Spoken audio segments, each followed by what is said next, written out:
is often celebrated but rarely understood. Behind every breakthrough is a story of struggle, perseverance, and a moment when giving up was never an option. These are not ordinary success stories. These are journeys of resilience and purpose. They didn't wait for change. They became the change. Good evening, I am Ox Balyado, and this is The Game Changer.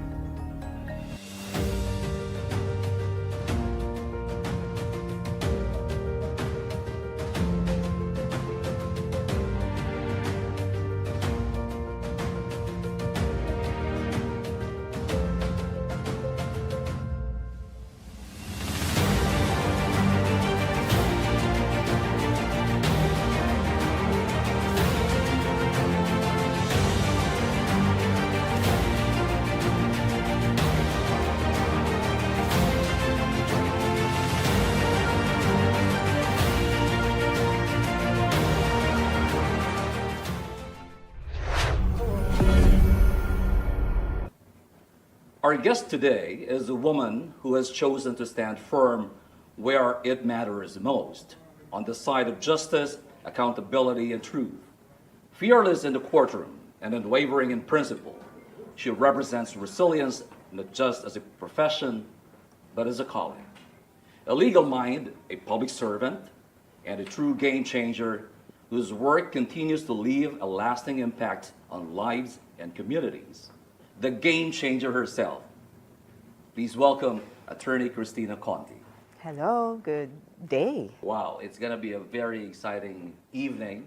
Makakasama natin ng the KRISTINA Conti. All right, kwentuhan po tayo. First things first, let's be clear. Where's the case of former President Rodrigo Duterte now? It is at that point where the question is, do we go to trial or not? Medyo crucial. The next stage that has been postponed is technically, we're at the pre-trial stage. The next hearing that was postponed from September is called the confirmation of charges hearing. Okay. It is crucial in the sense that at this hearing, it's somewhat like PI in the Philippines. Sa atin, di ba, haharap ka sa piskal. Eh, wala naman po akong kaso, wala naman po akong ginawa. We're at that point. Okay. But we're before the judges. And the judges will determine what the actual charges against the thing. Walang mangyari sa syudad mo. Pag sinabi mo, huminto kayo, papatayin ko kayo. He's being detained on standard of evidence, reasonable basis to believe that he committed crimes against humanity, etc. Pero ang tanong, ano exactly yung ginawa niya? So that's what we're looking at sa possible next hearing. Well, is Duterte himself already the central subject of the case? Essentially, yes.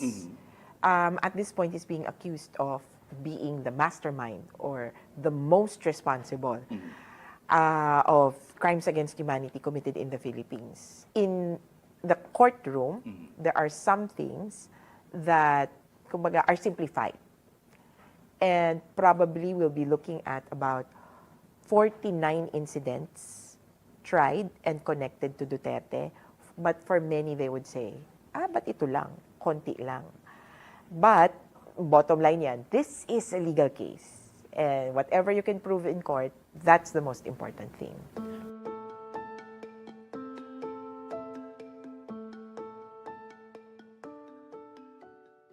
Based on what is publicly known, how strong is the case against Duterte compared to other former leaders being investigated by the ICC?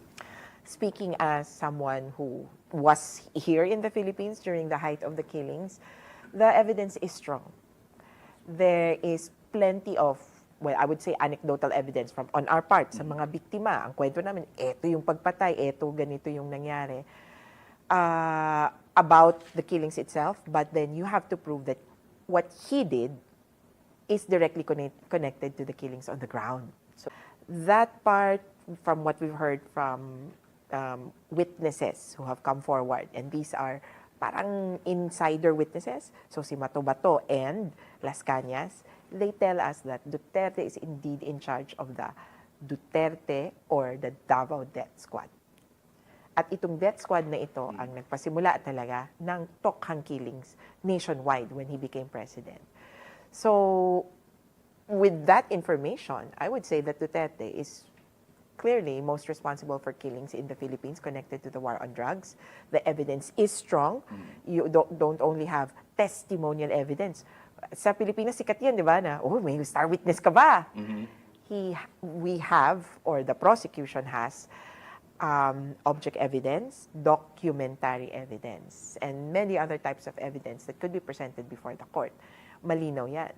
And even if I were not speaking as the lawyer for the victims, the thousands of documentation, media interviews, media reports about the killings is or could be enough to pin him down for the killings. On the other side, may namatay, sinong nag-utos? Media interview din niya. So there's plenty of videos to say, of him saying, ako ang nagpapatay niyan. Ako ang bahala sa war on drugs. Ako ang responsable dyan. Yeah. So for me, he is guilty. Paulit-ulit, Duterte repeatedly claims that the ICC has no jurisdiction because the Philippines withdrew, right? And does that argument still carry any legal weight today? Meron pa bang bearing yan? Yes, in a sense. It's a material issue, yung withdrawal, before the appeals chamber. It is their Supreme Court which is tackling the issue now. To be clear, the pre-trial chamber has already said, we have jurisdiction. Thing is, medyo komplikado kasi this is the first time. This is the first time that a country which has withdrawn is pursuing a case. Kumbaga, usually ang ano nila, It's kind of unique member in a way, ka, no? member ka, tapos patuloy ka pa rin iniimbestigahan, may nangyayari pa rin siya. Pero dito, in the middle of the investigation, umalis, or a little bit before investigation, umalis. Problem with that is, how will the state participate or engage with the court? If before, you were willingly a part of the court, now you are no longer part of the court. So there's many aspects to that. Pero for us, there should still be continuing responsibilities and obligations of a withdrawn state. Ang ICC ay hindi NBA. That's a foreign court. Ang ICC parang FIBA. Kung ang Team Philippines, nakapag-away yung isang basketball player sa isang player ng Slovenia, nakapagsapakan, tapos ayaw na natin sa FIBA, umalis tayo ng FIBA. Yung sapakan ba na yon, pwede pang pag-usapan ng FIBA? Pwede pa ba nilang mag-pursue ng disciplinary sanctions? I would say FIBA would have, because the incident happened at the time we were both a member. So, continuing na lang ito. Kaya, in simplest terms, we have continuing obligations from our previous membership. Now, has the Philippine government's refusal to cooperate weakened Duterte's position or actually strengthened the ICC's justification to proceed? On the latter question, yes, I would say that it has helped the ICC develop new mechanisms on how to, one, gather information. That's important for them. State dapat yung magbibigay niyan. Second, how to protect and preserve that information or evidence that they have gathered. It's witness protection. Third, paano nila i-enforce yung mga orders ng court? And so we have arrest. Paano mo arestuhin yan? Paano mo ikukulong after the trial? Kasi there's two material or big issues that only a member state can do. Hindi magagawa ng ICC. One is arrest a person. The ICC has no police. Two, detain a person after conviction. Yung parang bilibid sa atin. Kumpara ito dun sa while the trial is being heard, they have detention facilities. Parang BJMP natin. Pero yung rehabilitation aspect, na convict ka na, walang ganun yung ICC. ang bilibid nila or penitentiary facility, they would have to refer to member states. So yun, that's one aspect that is challenging. And for all of these issues, dahil hindi na nga member state yung Pilipinas, nag-prosper yung ICC. And so, they have put in the mechanism they have with Interpol. Yes. They have an agreement with Interpol. Yun yung medyo ginamit din nila on how to implement the warrant of arrest against Yes. Duterte. They can go through the Assembly of State Parties to ask a non-member state to cooperate. And kung patungkol naman kay Duterte, for that, I would say it's more political. It's not per se the ICC, because the ICC will proceed with this case, whether Duterte is in detention or not. I mean, it will proceed to investigate. Maunsami lang yung trial mismo kung hindi siya in detention. Pero they would have interviewed people, they would have gathered evidence.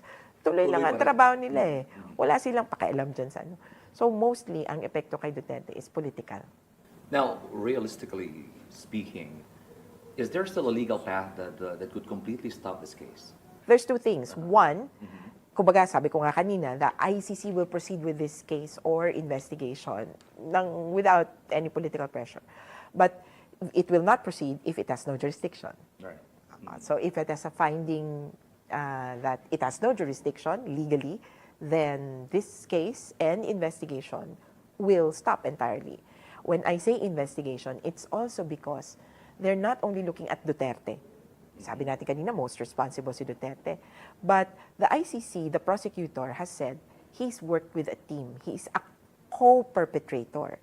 And as co-perpetrator, he had a team of 8 others who assisted him. At dito interesado ang lahat. I'm sure. Si Bato ba, si Bongo ba ay part ng listahan nito? Si Sara Duterte ba part ng listahan? I cannot say for now, especially since it's not my job, it's the prosecutor's job. Ang tanong na lang, did they intellectually, did they, kumbaga, decisively assist him?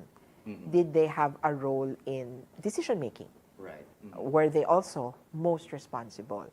So, if the ICC has no jurisdiction, proceedings, investigations into these 8 others will stop. Well, wala nang mahuhuli pang iba. But on the other hand, you can also say, I am not ready to stand trial. I am not fit to stand trial. And he's said that, nga lang, natalo siya sa issue na yun. So far, the statements that we've heard were from the experts, medical experts. Okay. But judges should say so. So we're waiting for that this day. After all these years, ang dami nilipas yung panahon, kamusta na yung mga pamilya, the families of the drug war victims really doing today? How are they? Alam nyo, almost the 10th year.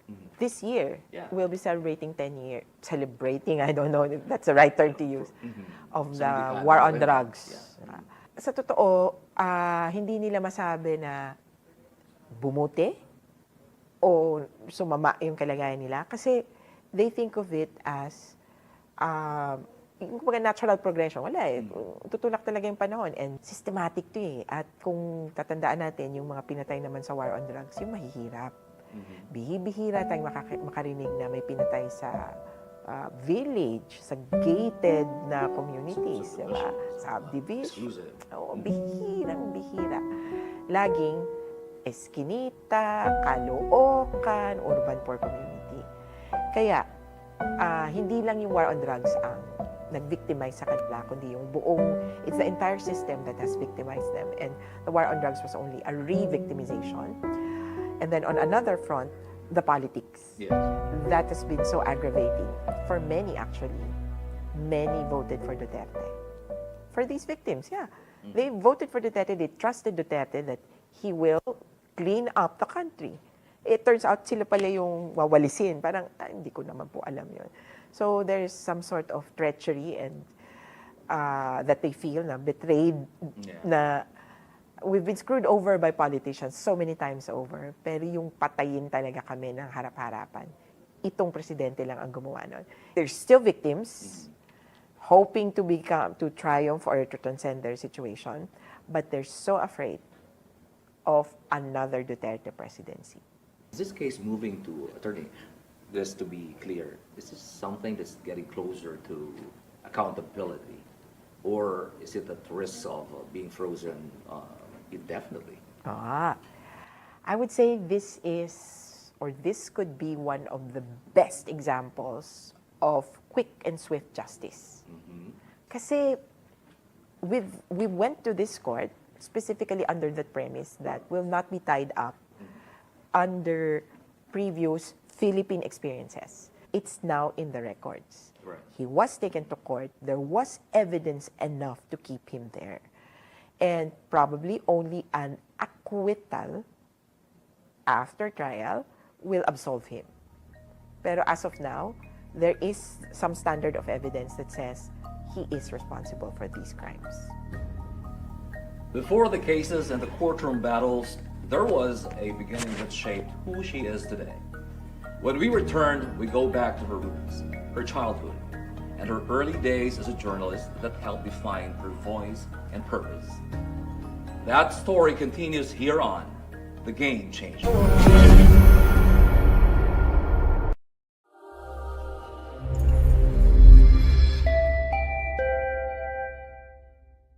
Good news! Lots of players!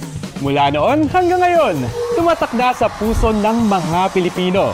3 dekada ng kasama sa pang-araw-araw na swerte, saya at pag-asa. At ngayon, mas pinasaya, mas pinabongga, at mas pinalaki ang premyo ng PCSO Lotto Game. Sa bagong presyo na 25 pesos per combination, mas malaki na ang pwedeng mapanalunan. Sa Lotto 642 mula 6 million pesos minimum jackpot, ngayon ay 10 million pesos na! At may gagalanti pa ba sa mas pinalaking jackpot ng Mega Lotto 645? Kung dati ay 9 million pesos ang minimum jackpot dito, 15 million pesos ay ngayon! Super boost din ang jackpot ng Super Lotto 649 dahil from 16 million na minimum jackpot, ito ay 25 million pesos na! Grande rin ang taas ng minimum jackpot ng Grand Lotto 655 from 30 million pesos to 45 million pesos! At ang dating 50 million peso minimum jackpot sa Ultra Lotto 658, 75 million pesos na ngayon! Maghahanap ka pa ba ng iba? Siyempre, dito ka na! So, what are you waiting for? Buy your tickets now for our jackpot bearing games. Sa halagang 25 pesos, jackpot size na ang panalo mo! Sa PCSO Lotto, mas exciting na maglaro. Dahil mas pinalaki ang premyo sa bago nitong presyo. Kaya araw-araw, let's play Lotto!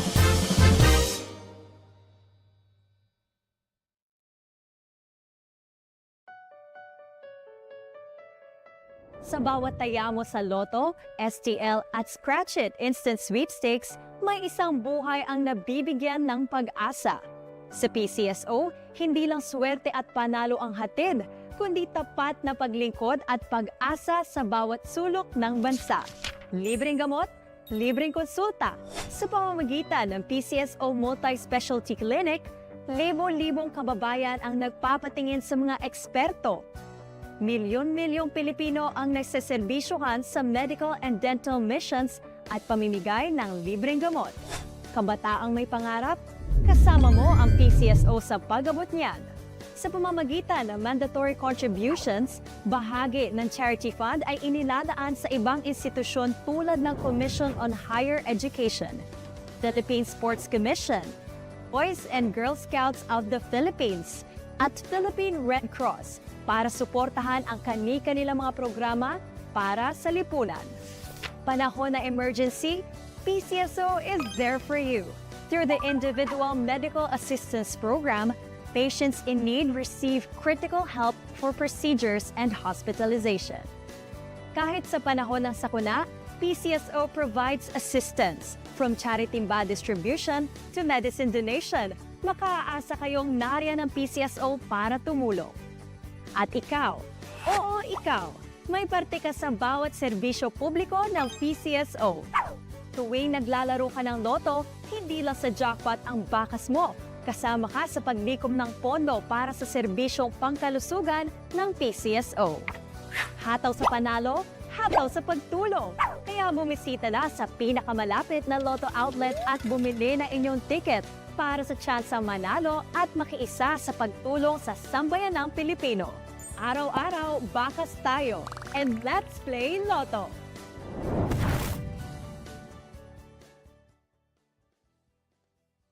Boss, what if magsugal tayo? Coin flip natin.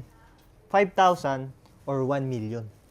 5,000 or 1 million. Sigurado ka ba? Di ba masyado malaki yung diferensya nun? Sugal nga eh. Ay, kaya, alam mo, kaya ka lumulubog. Kaya ka nagkakaproblema, kakasugal mo. Eh, syempre, baka manalo. Eh, paano pagtalo? Ayun lang. O, speaking of, alam mo ba mas maganda? Alam mo yung loto? Loto? Alam ko. Loto. Yung loto. Sikat na sikat yun, di ba? Sa loto, alam mo ba yung 100 pesos mo, pwede kang maging multi-millionaire. Paano? Tataya ka, syempre. Ay, Pag tumaya ka ng 100 pesos, pwede kang maging multi-millionaire. At ang kagandahan pa sa loto, bro. Ano? For example, di ka na nanalo. Nagtataya ka, 100.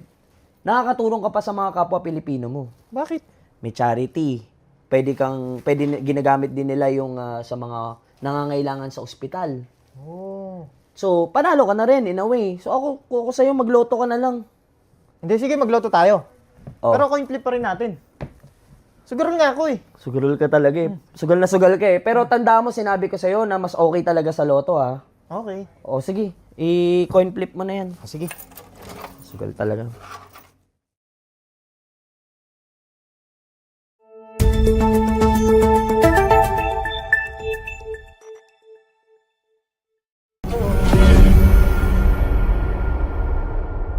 Before the courtroom and the causes, there was a beginning.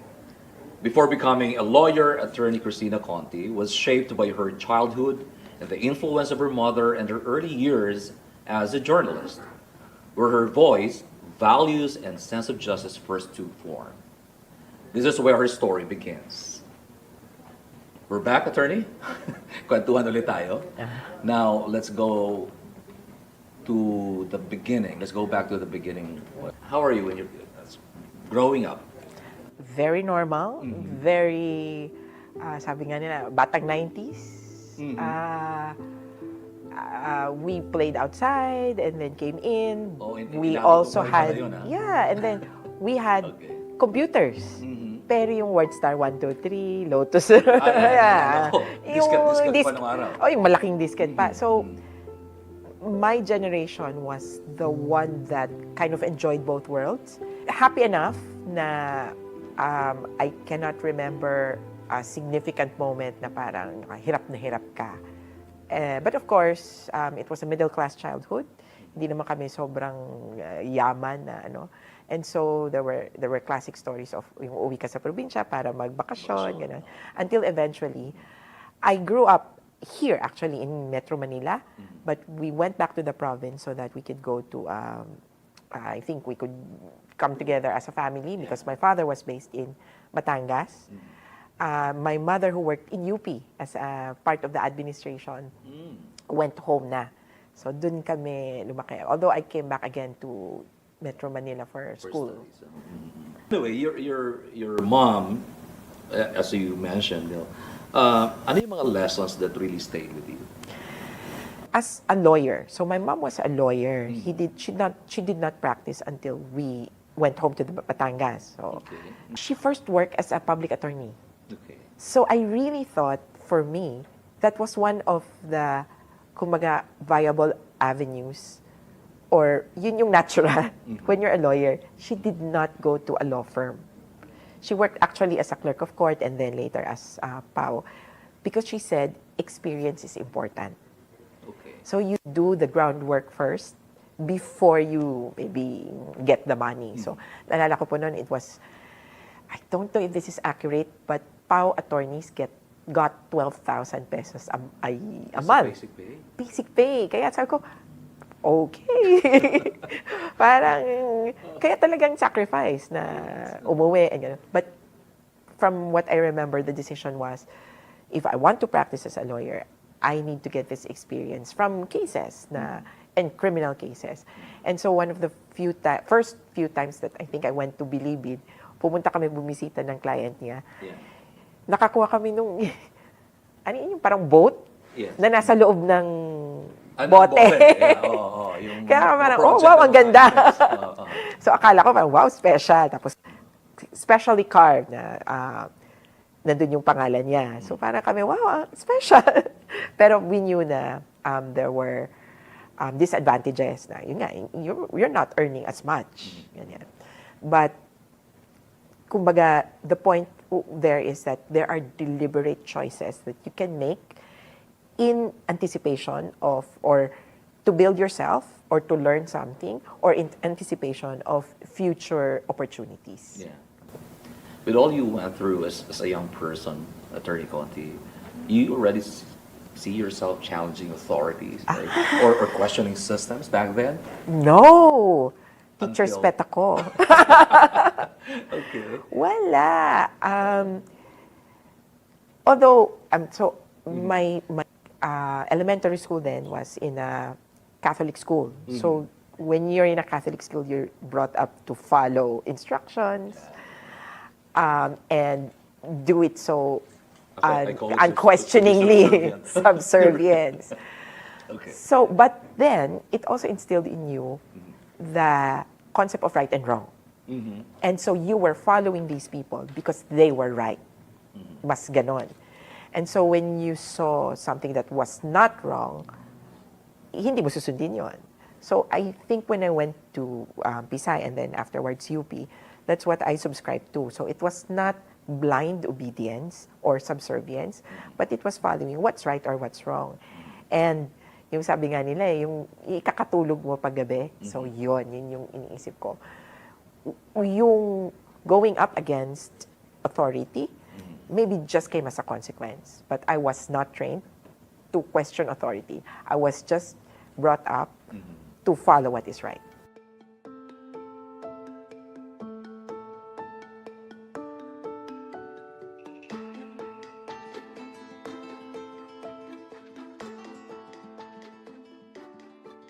So, was there a particular story that you covered that stayed with you and changed you when you were practicing Jordan? Yeah. So, You were with one of the networks or the papers? ano ako, journalism Yeah, yeah. sulat. So, I was with Business World. Oh. Yeah. So, I just won't name names. So, I had a lot of stories. Of course, we were in beats. Of course, memorable yung telecommunications beat. Memorable din yung energy beat. My secretary then was Angelo Reyes, Oh. who was The late. to be, I mean, even he himself was admitted this, that he was ill fit to be in the Department of Energy. One anecdote I remember is I asked him about open access, which is opening the access sa energy. Ganyan. He said, yeah, we're open to access. So clearly, he didn't understand the concept. But what would stick with me probably would be the time I reported on a government agency. I look at COA reports, tapos parang may discrepancy. It was only a very, very small discrepancy. Parang something in the million, in the tens of millions. Ganun. Nagreklamo sila sa sa editor ko. Parang, oh, bakit naman kami pinansin pa? Ganyan. This is a Marcos era agency na parang, bakit pa sinisilip? Maliit lang siya. Eh sabi ko, why was it newsworthy? Parang ganun ang sinasabi nila. My editor then asked, is it correct? Is it accurate? Is it what? Is it, kumbaga, tama ba? Wala bang ano siya? Wala naman po. Pero bakit natin, actually, the decision was also for him to answer. The question was also for him to answer. Bakit mo nilagay? He put it as not only as a blurb eh. Medyo malaking space. So, together, parang ang ano namin, well, it's government. Yeah. Kaya my editor stood It's by worth, me. worth the story. Yeah, it's worth the story. It is in the records. The So parang, records, yes. even if it was for them, it was a non-story, but for us, it's government funds. So yun yung sabi ko na, it's public funds. And what is this agency for? And in the last portion of the article kasi this agency was pasein na to, ganito, ito yung mga dating, kinasangkutan, ganyan. So parang doon sila nag-bristle. Pero hopefully that story also brought to light na there are agencies or there are government institutions na baka hindi kailangan, 'di ba? Na hemorrhaging money na maging vehicle for corruption. Yes. So that was important for me in keeping the public trust aspect of journalism. Well, looking back now, do you see journalism as the foundation of the lawyer you eventually become? Yes, certainly. Diba? If there's two sides of a story, you get both sides. Yes. If there are 100 sides, you give me a story with all 100 sides. Of course, as with any news piece or with broadcast, limitado ang espasyo. Kaya, kahit nakuha mo yung lahat, Maximize. yung yung importante lang ang ihaharap mo sa korte. Kaya, important yan di ba, sa journalism, hindi mo ilalagay yung lahat na That's why we have lead.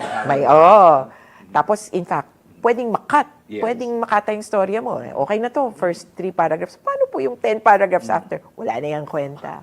So, in court, that's also important. What are the key points that have to be presented? What are the relevant points that have to be presented? That's what I've brought into my law practice. All right. When we return, we'll look ahead what lies next for Attorney Cristina Conti, the battle still to be fought, and her vision for justice moving forward. That future continues here on The Game Changer.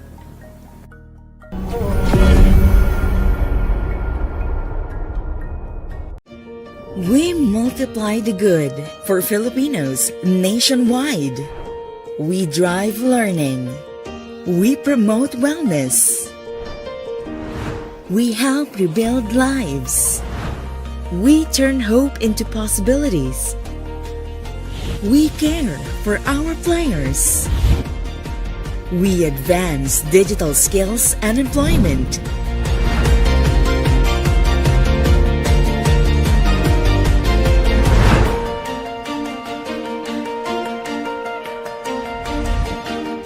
We bridge accessible healthcare to the underserved.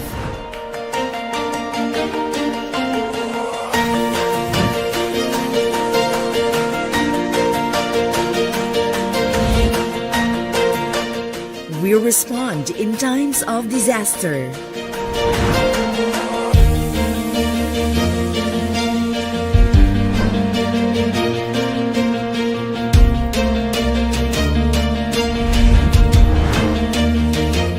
We grant wishes that bring hope and opportunities.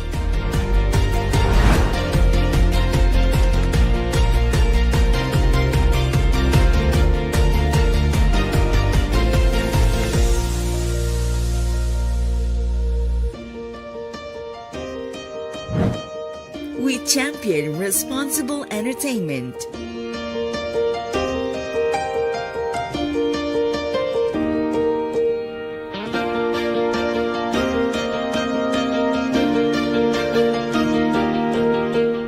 With this project by Bingo Plus Foundation, it really could help a lot of students and ignite their hope to innovate, to love science, to pursue research in academic, but also in their professional life. Wala na yung mga dumi galing sa tubig, malinaw. Safe na po yung tubig namin. Thank you! Kayo po ang ilaw ng aming buhay at tahanan po. Sa loob po ng 20 years, nagkailaw din po kami. Maraming salamat kasi natupad yung kahilingan ko po na magkaroon ng sariling tindahan. As in, sobrang saya po namin mag-ina. I think what DigiPlus and Bingo Plus is doing is really remarkable, and I really affirm you guys for that kasi like this one is a very big step. Together, let's help Filipinos thrive and win in life.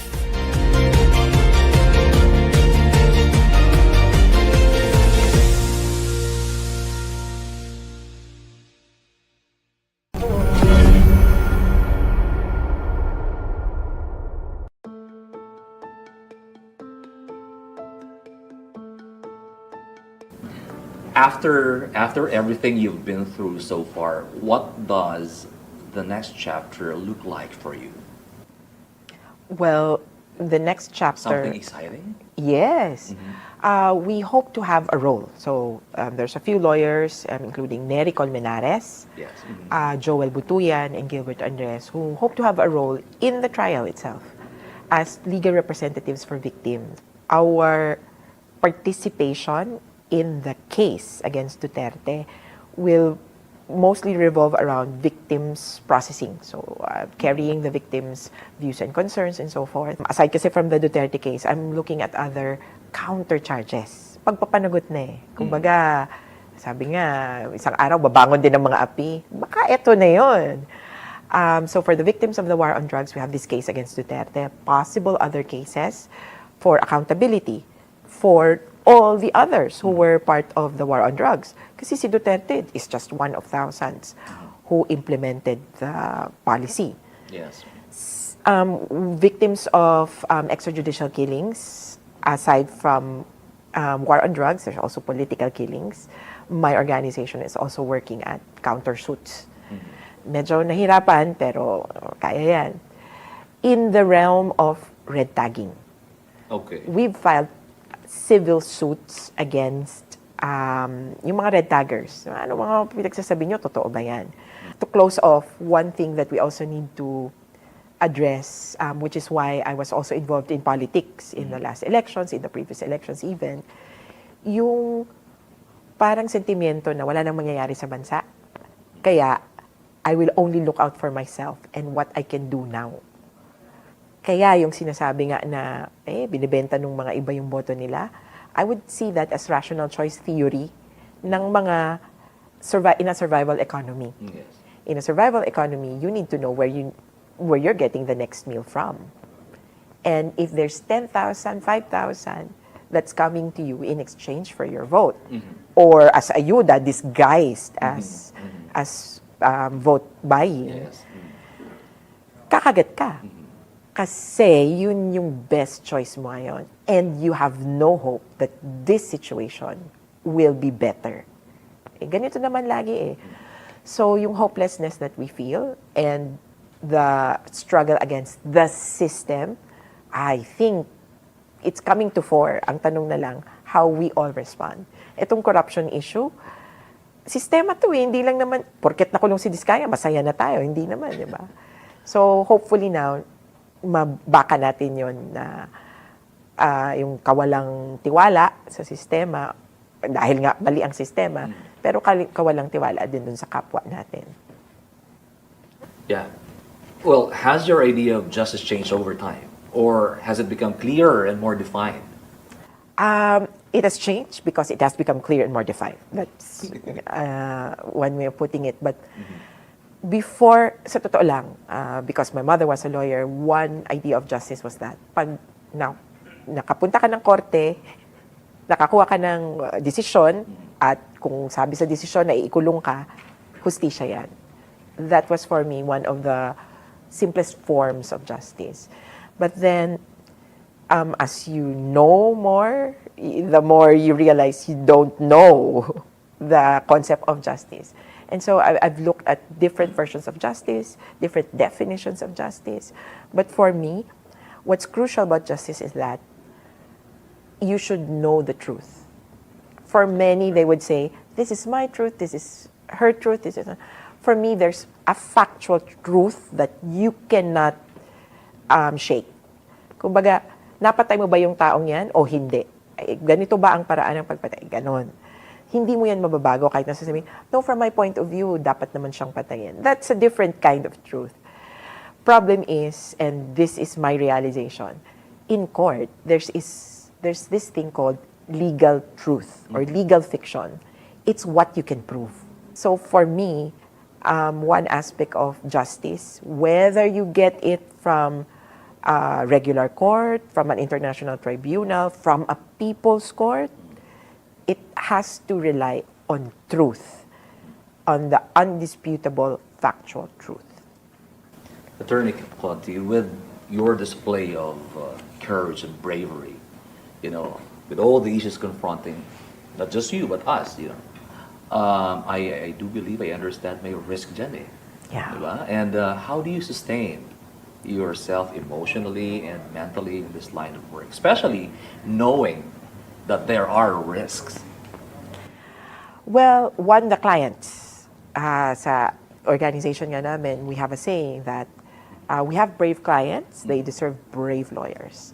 And so it's been important that our clients stand up for themselves. Right. Hindi yung nakasalalay lang sa abogado. Sasabihin nila, ikaw na bahala dyan, attorney. Walang ganun.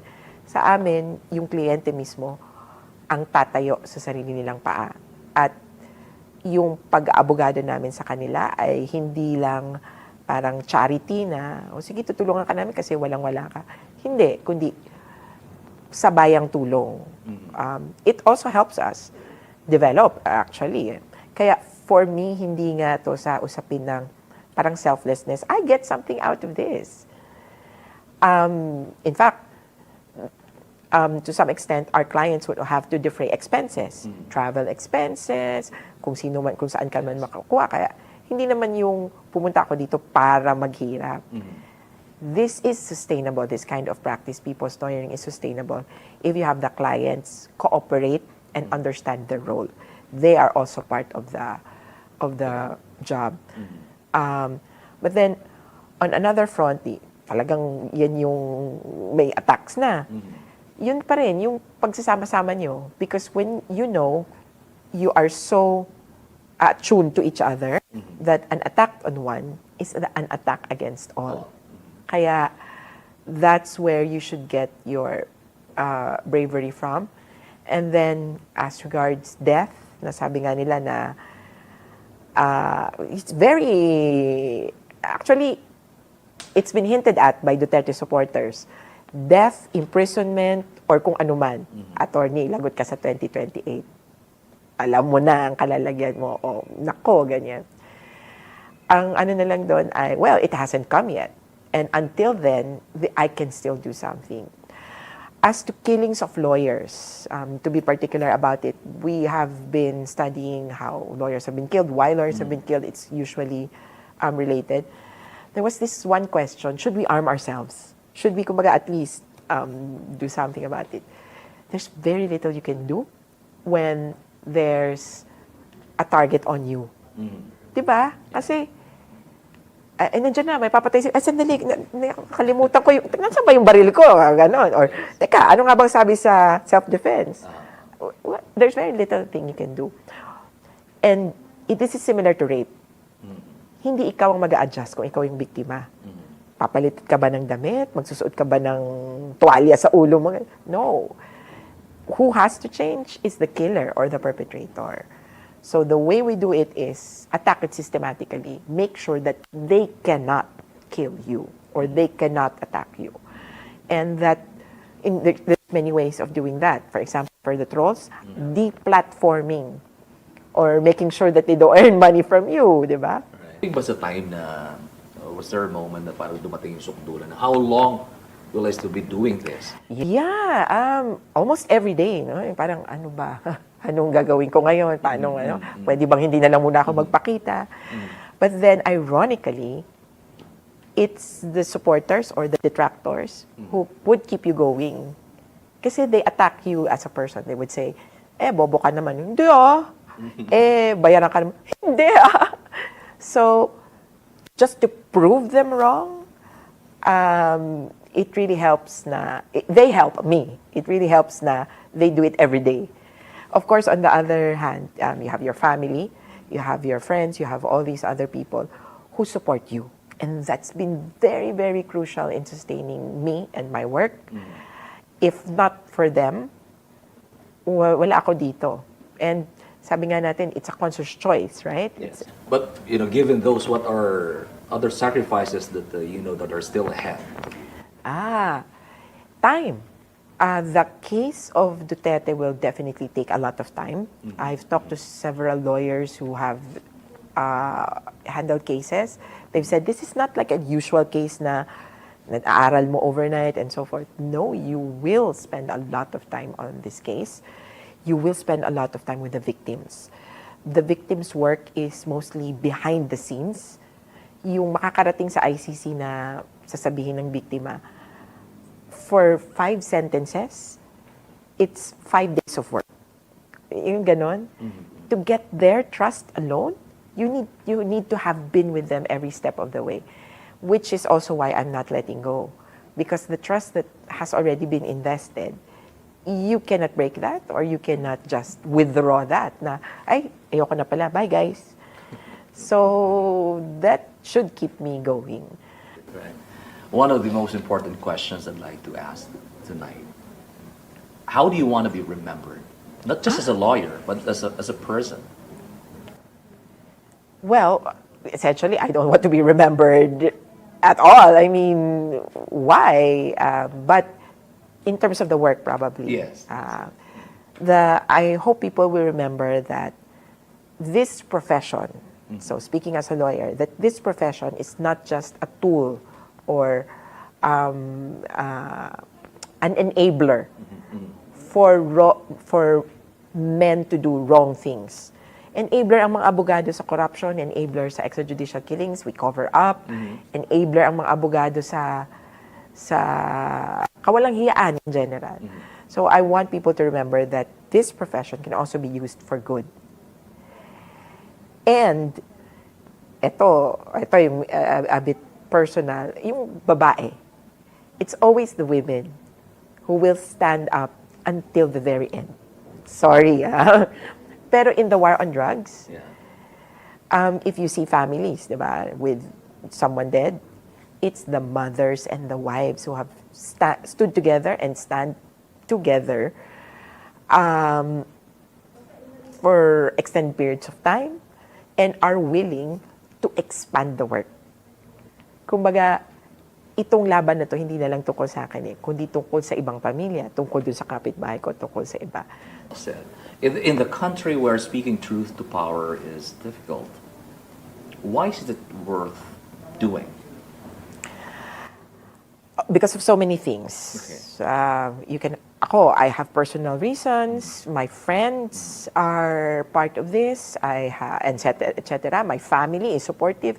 You can also have professional reasons. For me, this is a great practice as a lawyer. Kasi it's both domestic law, international law, it's criminal law, civil law, and all sorts of laws. But there is always that overarching question, kasi walang ibang gagawa. Or sino ang gagawa pag umalis ka? And so I'm in a perfect position now to do this, and hopefully it inspires others to follow, so that when I cannot do it anymore, someone else will. Thank you very much, Attorney Conti. Maraming salamat for joining us in the show and for speaking your mind and sharing valuable inputs and insights to not just to me, but for everyone. Walang anuman. It's a pleasure. Sa susunod ulit. Yeah. Tonight, we were reminded that the real challenge is never easy and never accidental. It is shaped by courage, tested by sacrifice, and driven by an unshakable belief that justice must be pursued no matter the cost. From her roots to her work today, Attorney KRISTINA Conti shows us that being a game changer means standing firm when it's easier to stay silent and choosing purpose over comfort. These stories matter because they challenge us to reflect, to question, and to act. Change doesn't begin in institutions alone. It begins with individuals who refuse to look away. I am Ox Baliado. Thank you for watching, and this has been The Game Changer.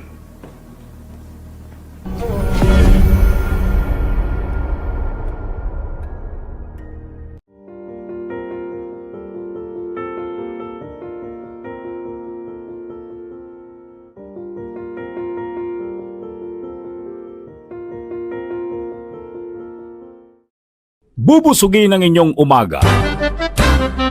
Gigisingin ang inyong diwa sa mga makabuluhang isyu ng bayan, sa mga trending at usap-usapan. Balitang malaman, huwag ng pagtalunan. Dahil dito, walang bola, puro tama. Walang bola, puro tama. Walang bola, puro tama. Kasama si George Bandola. Ano pang hinihintay nyo? Tutok na sa masayang komentaryo sa balat ng Digital TV. Walang bola, puro tama. Kasama si George Bandola. Dito lang sa balat ng Free-to-Air TV.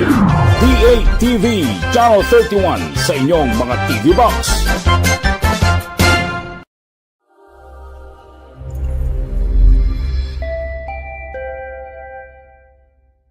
Abangan ngayong Pebrero 2026 sa DATV Metroscape. Hi, I'm Plan. And I am Giselle. Samahan niyo kaming libutin ng mga urban areas dito sa Pilipinas. At hanapin ang hidden gems, masasarap na pagkain at magagandang art scenes. Hip music spots, pati na rin mga one-of-a-kind staycations. Name it and we'll find it. Dito lang yan sa Metro Escape sa DATV.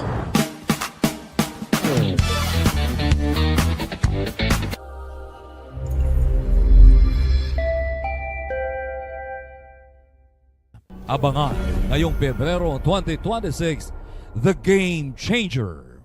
From untold struggles to groundbreaking success, meet the trailblazers, hear their stories, and witness how they changed the game.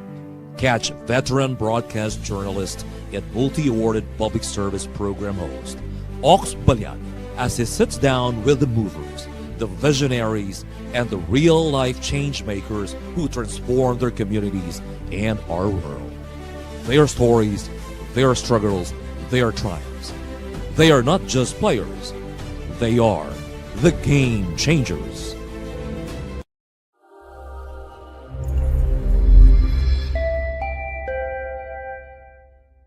Abangan ngayong Pebrero 2026 sa DATV. Agapay, Tatak Rosa Rosal. Be inspired as we unfold the story of William Theo steps up to a legacy of compassion, embracing the great responsibility of continuing the public service mission started by his grandmother, the iconic Rosa Rosal, a medical talk show that continues the mission of helping, healing, and serving with heart. Real stories, expert insights, life-saving conversations. Because every Filipino deserves care. The Rosa Rosal way. This is a legacy of service, continued with compassion. Agapay, tatak serbisyong Rosa Rosal. When do you think is the best time na pumunta ka na to a aesthetic center? Okay lang yun. Talagang magpa-botox ka, magpa-fillers ka. It's totally fine. As long as proud ka, diba? And I think there's nothing wrong with it. Yeah. Kasi the reason why they're there is to help us as well, diba? Diba? Once a cheater, always a cheater. Likelihood na mag-cheat sila lahat, it's actually 300%. Ano ibig sabihin nun? When a person has been cheating on their previous partner, you are not an exemption. And then actually worse pa nga kasi parang hindi ako pwede shower or do something nang nakasara yung door. Seryoso? Kasi feeling niya may kausap ako and stuff. Gawain pala niya. So doon ko lang nalaman na, oh my gosh, ganun pala yun. Yes. So it was very, very fun. But then this pressure to always keep up, you always have to be ahead, stay ahead. You have to be on top of what's the next trend. So parang that pressure, it's not good for us. It's a date! Tuwing Thursday, alas 8 ng gabi, dito lang sa DATV.